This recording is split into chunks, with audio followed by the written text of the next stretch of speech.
Olá, delícias! Vamos voltar aqui ao módulo sobre contrato de doação. Lembrando que o contrato de doação é aquele pelo qual o doador, titular de um bem imóvel, imóvel ou semovente, transfere para outrem donatário o domínio pleno, o domínio, então, absoluto sobre o objeto da res doada, acrescentando ao patrimônio do donatário sem que esse assuma nenhum tipo de contraprestação.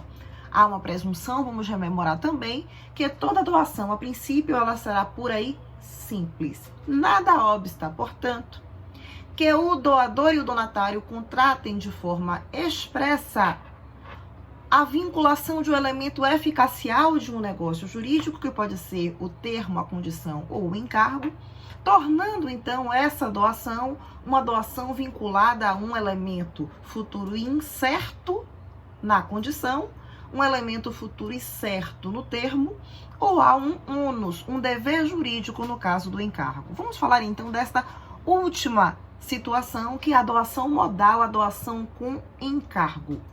A doação com encargo é aquela em que o doador impõe ao donatário um determinado dever.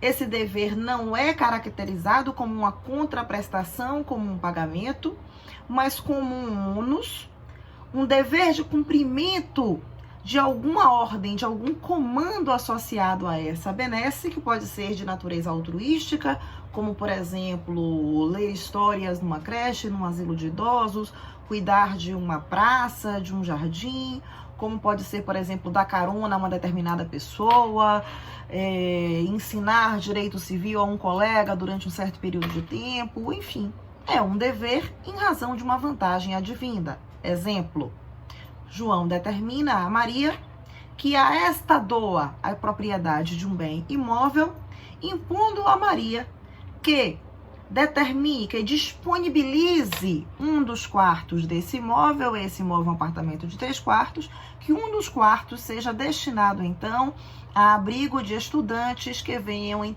estudar no interior, na capital baiana, em Salvador, por exemplo. Então, neste caso, destinar um dos quartos ao abrigo, ao cômodo de um estudante que venha estudar na capital é um encargo imposto a Maria em razão da propriedade imobiliária adquirida. Ela pode contratar assumindo esse encargo ou pode não contratar, não adquirindo a benesse, não adquirindo a propriedade. Acontece que, uma vez assumido o encargo, uma vez havendo a contratação de um encargo em razão da liberalidade, o donatário não tem mais a liberdade de escolher se cumpre o encargo ou não. Vamos voltar aí. Encargo é um dever, é uma imposição ao donatário em razão de uma vantagem que ele obteve, que é a propriedade da coisa doada. Neste caso, portanto, o cumprimento do encargo é um dever, não é uma opção, não é uma faculdade. Caso o donatário descumpra o encargo, Fernanda, pode o doador fazer o quê? Vamos então estudar agora duas repercussões importantíssimas associadas à doação modal, doação com encargo, que é a situação associada ao descumprimento do encargo. Na primeira possibilidade, o doador tem o direito de revogar a doação. Revogar é desconstituir o benefício. Ele vai, então, desconstituir a doação em face do descumprimento do encargo, motivado, então, pelo descumprimento do encargo. A ação revogatória, portanto, a ação destinada à revogação da doação feita, ela decai no prazo de 1 ano. Então, vamos lá, pessoal. A ação revogatória, uma ação cuja finalidade é desconstituir a doação realizada em favor do donatário ante o descumprimento do encargo, ela é personalíssima, é uma ação intuito personae. Só o doador pode desconstituir um benefício que ele trouxe para alguém. O direito que o doador tem de revogar a doação caduca, decai no prazo, portanto, decadencial de 1 ano a contar do descumprimento do encargo.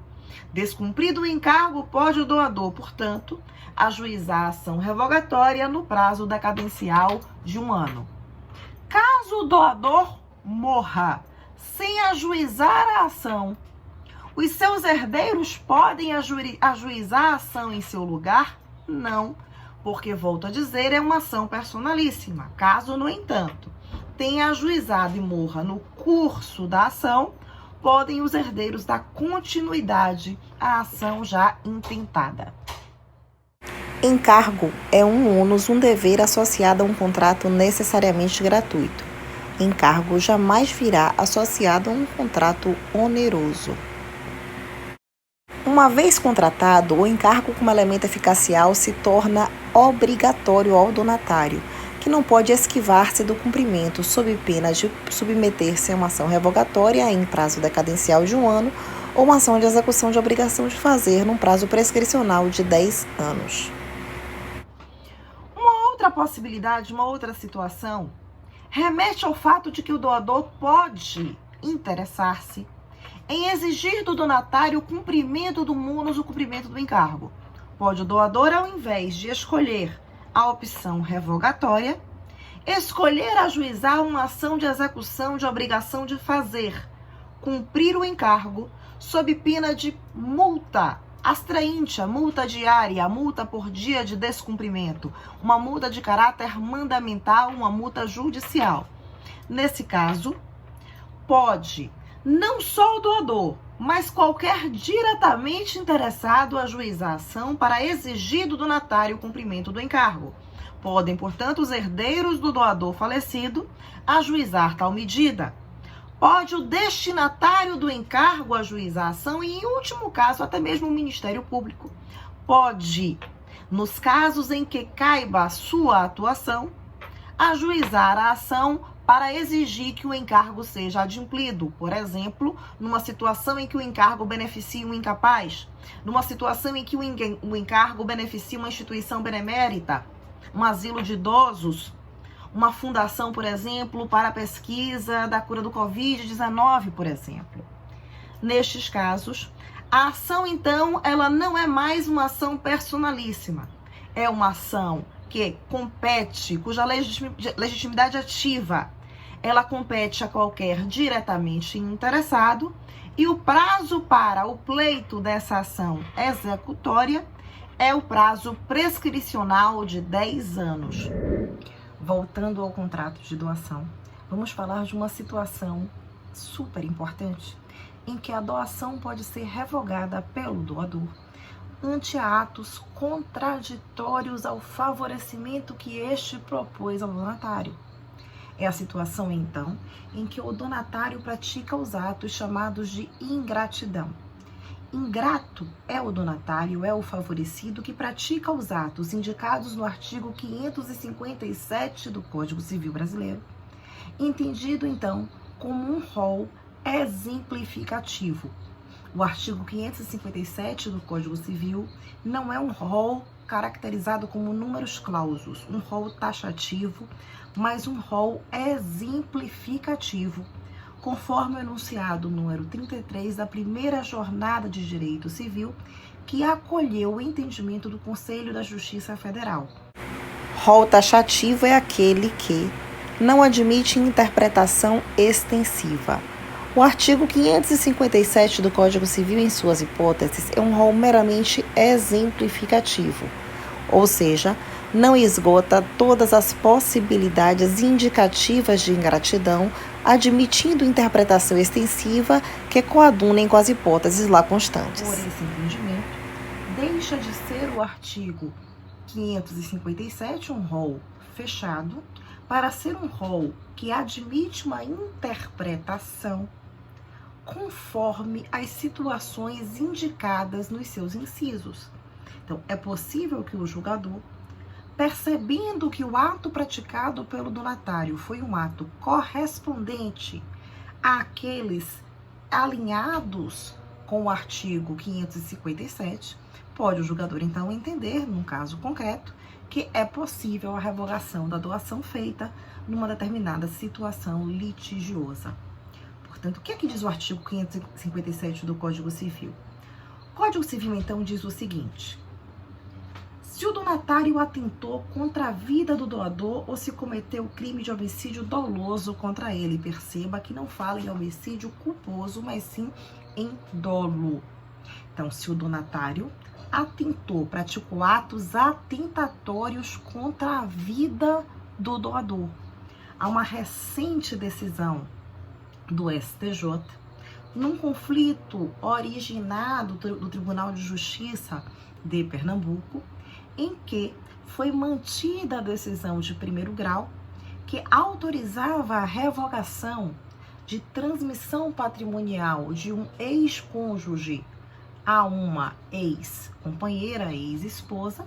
Ele tinha feito, então, a transmissão de valores, a doação de valores, de bens imóveis, e após a separação, ante um surto, esta donatária, essa ex-esposa, então, fez disparos de armas de fogo à frente da casa do doador. Ele ingressou com uma ação revogatória e a decisão, após inúmeras situações, então, controvertidas, ela foi mantida.